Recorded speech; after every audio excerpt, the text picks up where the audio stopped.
Hello बच्चों, कैसे हैं आप? उम्मीद करती हूँ आप बढ़िया और एकदम मज़े में होंगे। तो आइए बच्चों, आज हम पढ़ लेते हैं लिंग के विषय में। लिंग लिंग शब्द का अर्थ है चिन्ह अथवा लक्षण। शब्द के जिस रूप से यह पता चले कि वह पुरुष जाति का है अथवा स्त्री जाति का, लिंग कहलाता है। सामने चित्र हैं, आइए चित्रों के माध्यम से जानें। पहले 4 चित्र हमारे सामने हैं। उनमें कौन से वाक्य हैं? शेर दहाड़ रहा है, गाय दूध देती है, बिल्ली दूध पी गई, कुत्ता भौंक रहा है। और नीचे 3 और चित्र हैं जिनमें वाक्य हैं दादाजी टहल रहे हैं, मम्मी खाना बना रही है और भव्य पढ़ रहा है। तो बच्चों, इन वाक्यों में जो शब्द हैं जैसे शेर, कुत्ता, दादाजी और भव्य, इससे उनके पुरुष जाति के होने का तथा गाय, बिल्ली और मम्मी से उनके स्त्री जाति होने का पता चल रहा है। तो इसे क्या बताते हैं हम? इसे हम लिंग कहते हैं। इस प्रकार शब्द का वह रूप जो पुरुष या स्त्री जाति का बोध कराए, लिंग कहलाता है। लिंग के 2 भेद होते हैं, पुल्लिंग तथा स्त्रीलिंग। सबसे पहले पुल्लिंग, अर्थात जो शब्द पुरुष जाति का बोध कराते हैं उन्हें पुल्लिंग कहते हैं, जैसे पिता, चाचा, भाई, कवि, लेखक आदि। दूसरा है स्त्रीलिंग,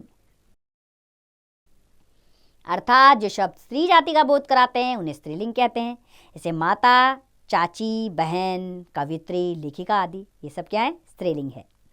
आइए अब लिंग की पहचान भी जान लें। हम जानते हैं कि संज्ञा को 2 वर्गों में बांटा गया है। पहला है प्राणीवाचक और दूसरा अप्राणीवाचक।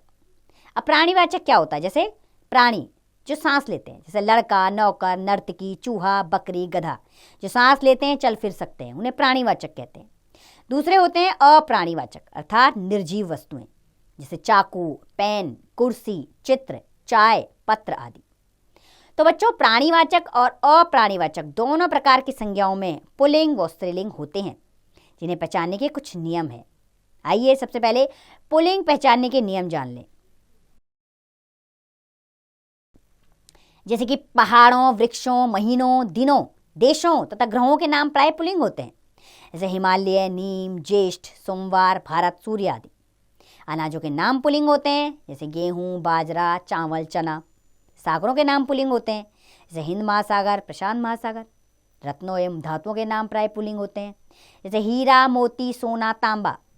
जिन शब्दों के अंत में आव, आपा, पन, अक और न आता है वे प्राय पुल्लिंग होते हैं, जैसे उतराव, बुढ़ापा, बचपन, गायक, पवन आदि।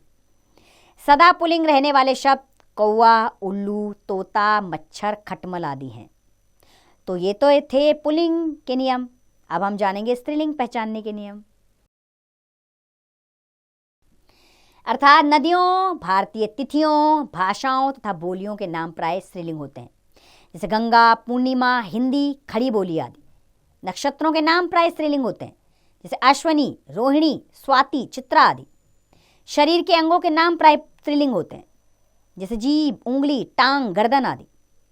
जिन शब्दों के अंत में ई, आवट, ता, आई, आहट तथा इया आते हैं वे प्राय स्त्रीलिंग होते हैं, जैसे हंसी, लिखावट, मित्रता, पढ़ाई, घबराहट, डिबिया आदि।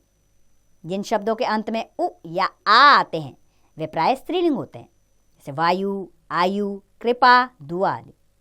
और सदा स्त्रीलिंग रहने वाले शब्द जू, मक्खी, चील, कोयल, गिलहरी आदि हैं। अब बच्चों, इसमें एक विशेष बात भी है कुछ जानने वाली, वो जानना बेहद जरूरी है। जैसे कि कुछ शब्दों में पुल्लिंग तथा स्त्रीलिंग की पहचान के लिए इनके पहले नर अथवा मादा लगाया जाता है, जैसे नर मछली और मादा मछली। और क्रिया या विशेषण के रूप को देखकर निर्जीव वस्तुओं या पदार्थों का लिंग निर्धारण आसानी से किया जा सकता है। जैसे पुल्लिंग है, मैंने सोना खरीदा, खरीदा सोना पुल्लिंग है तो क्रिया पुल्लिंग में आई। पानी ठंडा है, और स्त्रीलिंग मैंने चांदी खरीदी, चांदी स्त्रीलिंग है तो खरीदी क्रिया खरीदी हो गई। स्त्रीलिंग हुआ जैसे लस्सी ठंडी है।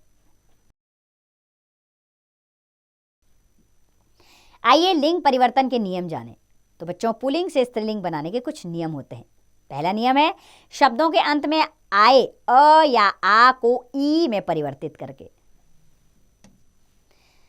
जैसे मामा का स्त्रीलिंग मामी, लड़का का लड़की, बेटा का बेटी, भतीजा का भतीजी, दादा का दादी, देव का देवी, ब्राह्मण का ब्राह्मणी, बकरा का बकरी। दूसरा है शब्दों के अंत में आए अ को आ में परिवर्तित करके।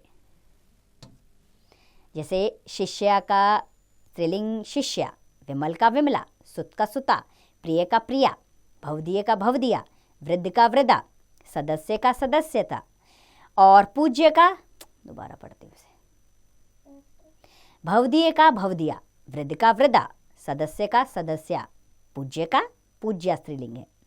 तीसरा है शब्दों के अंत में आए आ को इया में परिवर्तित करके। जैसे बूढ़ा का बुढ़िया, बेटा का बिटिया, डिब्बा का डिबिया, कुत्ता का कुतिया, लोटा का लुटिया, गुड्डा का गुड़िया, चूहा का चूहिया, बछड़ा का बछिया स्त्रीलिंग है। और चौथा है शब्दों के अंत में आए मान को मती और वान को वती में परिवर्तित करके। श्रीमान का श्रीमती, बुद्धिमान का बुद्धिमती, आयुष्मान का आयुष्मती, भगवान का भगवती, गुणवान का गुणवती, ज्ञानवान का ज्ञातवती, बलवान का बलवती, धनवान का धनवती स्त्रीलिंग शब्द है। और पांचवा है शब्दों के अंत में आई ई को इनी में परिवर्तित करके। जैसे हाथी का हथिनी, अभिमानी का अभिमानिनी, स्वामी का स्वामिनी, तपस्वी तपस्विनी, यशस्वी यशस्विनी, वनवासी वनवासिनी। और छठा है शब्दों के अंत में आए ता को त्री में परिवर्तित करके। जैसे नेता का नेत्री, दाता का दात्री, कर्ता का कत्री, निर्माता का निर्मात्री, भर्ता का भत्री और अभिनेता का अभिनेत्री होता है पुल्लिंग का स्त्रीलिंग। और सातवां है शब्दों के अंत में आए अक को इका में परिवर्तित करके। जैसे गायक का गायिका, लेखक का लेखिका, याचक का याचिका, निवेदक का निवेदिका, शिक्षक का शिक्षिका, संपादक का संपादिका स्त्रीलिंग है। और आठवां है शब्दों के अंत में नी अथवा आनी जोड़कर। जैसे जाट का जाटनी, सेठ का सेठानी, जेठ का जेठानी, शेर का शेरनी, देवर का देवरानी, जादूगर का जादूगरनी, नौकर का नौकरानी। और नौवां है शब्दों के अंत में इन अथवा आइन जोड़कर। जैसे लाला का ललाइन, पंडित का पंडिताइन, ग्वाल का ग्वालिन, सुनार का सुनारिन, ठाकुर का ठकुराइन, चौबे का चौबाइन, धोबी का धोबिन, बाबू का बबुआइन। और 10वां है भिन्न रूप वाले पुल्लिंग स्त्रीलिंग शब्द, अर्थात ये पुल्लिंग और स्त्रीलिंग अलग अलग होते हैं। जैसे विद्वान का विदुषी, ससुर का सास, पुरुष का स्त्री, फूफा का बुआ, पति का पत्नी, वीर का वीरांगना, युवक का युवती, बैल का गाय, साधु का साध्वी, कवि का कवियत्री। तो बच्चों, मैं उम्मीद करती हूँ यह अध्याय आपको अच्छे से समझ में आया होगा, लेकिन एक बार आपके अभ्यास के लिए इसे दोहरा लेते हैं। शब्द का वह रूप जो पुरुष या स्त्री जाति का बोध कराए लिंग कहलाता है। लिंग के दो भेद होते हैं, पुल्लिंग तथा स्त्रीलिंग। संज्ञा को दो वर्गों में बांटा गया है, प्राणीवाचक तथा अप्राणीवाचक।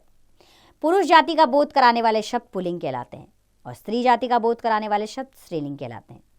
पहाड़ों, वृक्षों, महीनों, दिनों, देशों तथा ग्रहों के नाम प्राय पुल्लिंग होते हैं। क्रिया या विशेषण के रूप को देखकर निर्जीव वस्तुओं या पदार्थों का लिंग निर्धारण आसानी से किया जा सकता है। तो उम्मीद करती हूँ बच्चों आपको लिंग अध्याय अच्छे से समझ में आया होगा। अब इसका अभ्यास कार्य आप स्वयं कीजिए।